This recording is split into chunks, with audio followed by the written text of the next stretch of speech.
Are you constantly dealing with cravings and feel like it's hindering your progress? Do you get home from work or school and you can't stop eating chips, crackers, cookies, or basically anything you can get your hands on?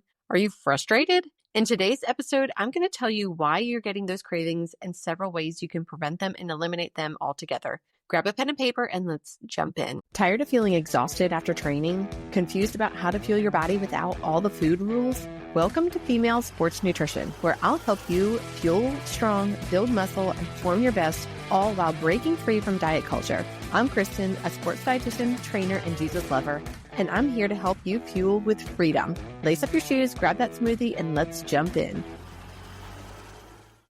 Are you ready to fuel your body, build muscle, and boost your performance without having to diet at the same time? Are you looking for a tribe of positive, motivating, and uplifting women that will help you when you're struggling? Join my Facebook group, Female Sports Nutrition. Inside, you'll get meal prep and planning hacks, sports nutrition guidance without selling your soul to diet culture, accountability, supportive group to share your wins with, and you'll even get a free gift just for joining. What are you waiting for? Join the Female Sports Nutrition group today, and I will drop the link below for you in the show notes. So cravings are one of those things that is incredibly frustrating because you feel like you're doing so well, and I ate so healthy today, but then I was craving those cookies and I had one and I just couldn't stop. Does this sound familiar? It gets very old after a while, but there are many reasons why you can be getting these cravings, and I'm going to run through them all with you today.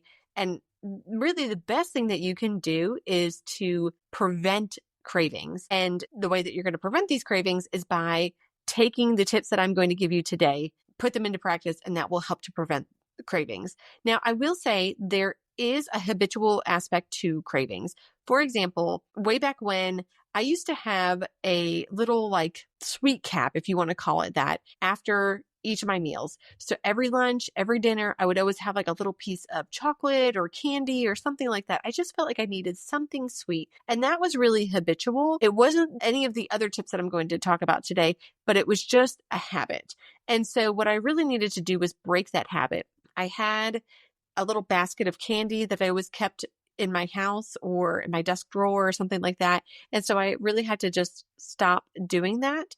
But I also incorporated these other tips as well to prevent my feeling like I needed something sweet at the end of my meal as well. So I want you to take all of the tips that I'm going to give you today and really think about why it is that you are craving the things that you are craving, and then implement these tips so that you can stop those cravings or prevent those cravings from starting. So number one is get enough sleep. If you do not get enough sleep, your body is low on energy. And so guess what? Your body's going to then look for the quickest source of energy, and carbohydrates and sweets and generally comfort foods are going to be it. Your body's going to do whatever it can to get those energy levels up.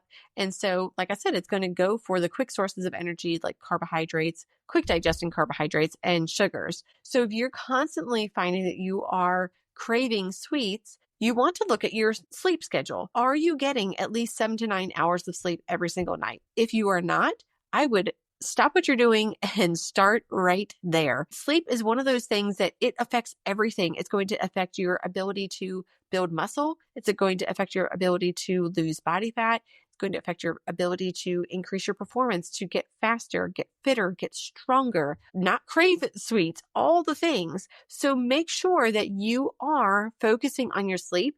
And if you are not getting 7 to 9 hours of sleep, figure out what you need to do to make that happen. Generally, people need to look at their nighttime routine and move that up so that they can get into bed earlier. And I can get into this habit too, where I feel like, oh, I have so many things to do after our kids get in bed. I need to get done before I go to bed, like doing the dishes and switching over the laundry and all those things. And here's the deal. Those things really don't need to be done. So we want to prioritize sleep. So save it for another time. Even if your house is a total disaster, it's okay. Nobody's going to come in and look at your house and say, oh my gosh, your house looks so bad. You need to be doing all these things before you go to bed. Nobody does that in the middle of the night. So don't worry about it. Just go to bed and make sure that you are getting those 7 to 9 hours of sleep. Number 2 is to eat a balanced diet. If you are cutting out an entire food group, I can pretty much guarantee that you're going to have cravings. So if you are cutting out carbohydrates, well, your body's way smarter. And guess what? It's going to crave carbohydrates, which is probably going to come in the form of sweets or those comfort foods that everybody loves to have. So if you're cutting things out or you're restricting too much, then your body will take notice and it will cause cravings in order to get what it needs. So I never suggest cutting out an entire food group. If you are trying to cut back on your carbohydrates, that's okay, but you never want to cut them so drastically so that you are craving other foods. So if you're noticing that you're craving sweets or you're craving maybe even fats, look at your diet and figure out if you are eating too much, if you're not eating enough of a certain food group. And a great way that you can do this is you can actually use chronometer.com for free. And this will track your food for you and tell you how much of your calories are coming from protein, carbohydrates, and fat. I don't love tracking your food on a long-term basis, but I do think it can be a useful tool in a situation like this. Number 3 is to just simply make sure that you are eating enough. If you're not eating enough, doesn't matter if you haven't cut back on a certain food group or cut out a certain food group, your body will still need energy and it will need fuel and it will cause cravings. So you really want to make sure that you are eating enough calories for your energy expenditure. If you're not familiar with that imbalance of energy intake versus energy output, check out one of my podcast episodes on Red S, which I will link below for you in the show notes. And this will explain the imbalance and all the things that you can have as a result of not eating enough when you are a female athlete. You really need to make sure that you are giving your body enough fuel to make it through your training sessions, but then also day to day, and not feel like your body is being deprived, so then it's causing cravings. Number 4 is to time your meals and snacks so that you're never going hungry. So this is just simply nutrient timing. So a great example of this is if you know when you get done work or school and you typically go home and you're just like, give me everything, I'll eat anything in my path. What you want to do is take a snack with you so that you are able to eat something before you leave work or school and you can not be hungry when you get home. Now, this is where the habit comes in. If that is something that you're used to doing when you get home and you just kind of raid the kitchen and eat everything, that might be a habit that you have that you need to break. So what that means is when you get home, not going straight to the kitchen, maybe you're going to go do something else instead. Maybe you're going to take a walk just to kind of get you out of that mindset and bring down your stress levels and help you unwind. A lot of people just eat to help them unwind, and that's not really what we want to do. We want to find other alternatives. So we want to eliminate you being possibly hungry. So make sure that you're bringing a snack with you, and then also make sure that you're finding some other alternative way to unwind. Like I said, going for a walk, or maybe you're going to stretch, or whatever your hobby is. Go ahead and do that. Number 5 is get rid of the food police. And you want to know who the food police is? It's you. You are the food police to yourself. So what that means is stop making things off limits and telling yourself, oh, I can't have that because that's not good for me, or that's a bad food. It's not a healthy food. When you tell yourself that something is bad or it's healthy or it's off limits, you can't have it. Well, guess what? You're going to want it even more. This is just human psychology. Everybody's like that, from kids to older adults. I don't care. If you tell yourself you can't have something over and over again, you're going to want it more and more and more. So if you're telling yourself, oh, I can't have those chips, or I can't have those cookies or donuts or whatever, fill in the blank, that's what you're going to fixate on, and that's what you're going to want. And now you have cravings. So make sure that you are not putting these ideas in your head of a certain food is bad, because here's the deal. There is no one single food that is bad.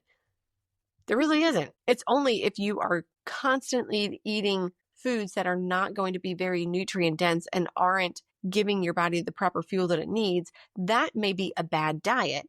But there's no one food that is bad. And that should really take some pressure off. So that means if you go home and you have some goldfish or you have potato chips, so what? It makes no difference. That one time of you having potato chips or goldfish is going to make zero difference in the grand scheme of your life. And here's the deal. I went camping this weekend and I had more than my fair share of potato chips. And did it make any difference for me? No, none whatsoever. I didn't gain a single ounce. It does not matter that you have something every once in a while, or even if you have a little bit more than you think you should at one particular time. It doesn't matter. So do not put that in your head that you can't have a certain food because it's bad or it's unhealthy. Because let's be honest, we have physical needs of fueling our bodies, but we also have mental needs. So we want to eat food to, of course, fulfill our physical needs like health and performance and that type of thing. But then at the same time, food is something that makes us feel good and makes us happy. And so we don't want to take that away. We want to find a balance between the two. Number 6 is to slow down and savor your food. So this is where mindful or intuitive eating really comes in. If you're constantly rushing through your meals, or you're looking at your phone while you're eating, or you're at your computer while you're eating, or doing homework or whatever, you're doing something else while you're eating, you're never actually concentrating on your food and you don't get the full satisfaction out of it. And I've fully experienced this for myself, where I was eating a meal one time, I was looking at my phone and I was thinking like, I'm not even tasting what I'm eating right now. I don't even know what I'm eating. So I put down my phone and I just focused on what I was eating. And it was like this flavor explosion in my mouth. And I actually was able to feel full long before I even finished my food because I got the satisfaction out of my food. I noticed that I was full and I really didn't need to eat anymore. So I'm going to give you a little activity that you can do that will force you to pay a little bit more attention to your food. So this is a very exaggerated way of doing things, and you don't have to do this every time, but I would suggest trying to practice this as often as possible. So you're going to take a piece of food, it doesn't matter what it is, and you're going to look at the food, examine it. What does it look like? What shape is it? What color is it? Then put it up to your nose, smell it. Is the sensation that you get once you put it up to your nose. Now take a bite of it. What do you feel between your teeth when you take a bite? And then keep the food in your mouth, but don't actually chew it yet. What is the sensation and the taste that you get in your mouth? What is the flavor? Is it sweet? Is it salty? Do you kind of get that sour pucker? What happens? And then when you chew it, what does it feel like as you're chewing? Is it soft? Is it mushy? Is it crunchy? Now swallow the food. And what does that feel like when you swallow it? And so this is an activity that you can do as often as possible. And I would suggest doing it as often as possible, but it really does help you to focus on your food and you get a lot more satisfaction out of it. When you don't get satisfaction out of your food, then you never really got like the taste for it. And so now you need more of that food to get that satisfaction out of it. If you ever notice like you're scarfing down a piece of cake or like some cookies or something because you've been the food police, you told yourself you couldn't have it, you'll notice that you didn't even really taste it. You don't even know what that piece of cake tasted like.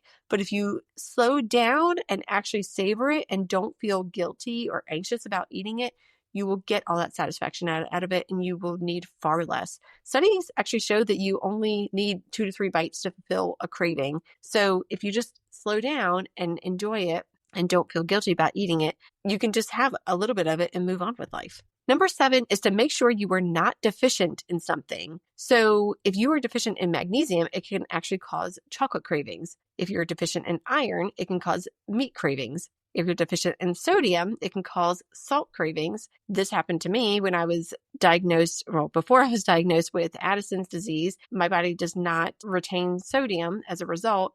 And so I was craving salt all the time.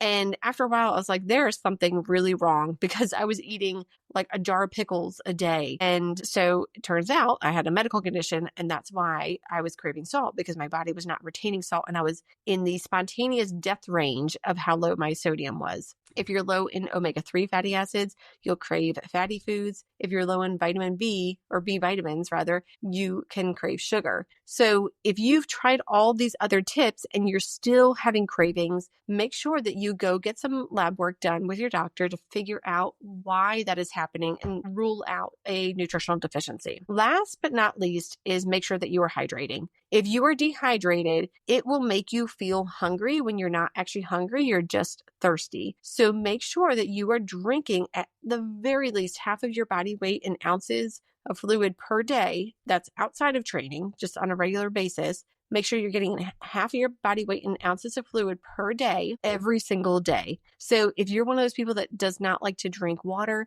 get a flavor packet or get a electrolyte packet that gives your water some flavor. I personally put little like lemon and lime packets in my water.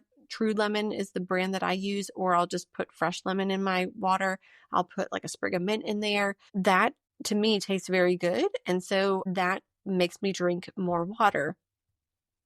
Another tip is to make sure that you are dividing out the number of ounces that you need to be getting in over the day evenly across the day. So that means saying, okay, I need to get 20 ounces of fluid in at breakfast and then another 20 ounces by lunchtime, that type of thing. You can kind of do the math, okay? So make sure that you're drinking enough. It's not necessarily going to cause a specific craving, but it will make you feel hungry when you may not actually be hungry. And then you may be thinking, well, I just ate like 30 minutes ago. Why am I still hungry? It may be because you're actually thirsty. So let's recap here on all these different ways that you can eliminate and ideally prevent cravings. Number 1 is to get enough sleep. Number 2 is to eat a balanced diet. Don't cut out any food groups. Number 3, make sure that you are eating enough.